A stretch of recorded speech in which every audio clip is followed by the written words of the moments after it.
மரண நேரத்தில் மண்ணறையில் கொண்டு போய் வைத்தால் கேட்கப்படுகிற முதல் கேள்வி, உங்களுடைய ரப்பு யார், உன்னுடைய தூதர் யார், உன்னுடைய வேதம் எது என்கிற கேள்விக்கு எப்படி பதில் சொல்ல போகிறோம்? அறிந்தான் அல்லவா பதில் சொல்ல அல்லாஹ் விடுவான்?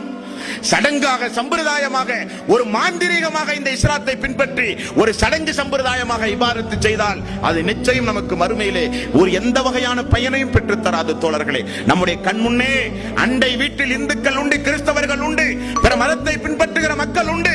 அவர்களுக்கெல்லாம் இஸ்லாத்தை சொல்வது யார்?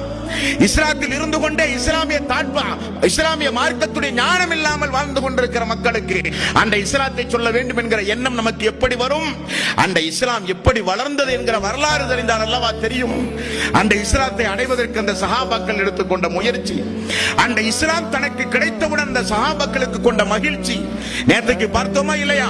அல்லாஹ் மன்னித்தான் என்கிற ஒரு ஆயத்து இறக்கப்பட்ட உடனே முழு சொத்தையும் அல்லாஹ்வுடைய ரசூலுடைய காலடியில் கொண்டு வந்து கொடுத்த மாலிக் போன்ற வரலாற்றுக்கு சொந்தக்காரர்களை கைவசம் வைத்திருக்கிற நாம் முன்மாதிரிக்குரிய சமுதாயமாக நடக்க வேண்டாமா?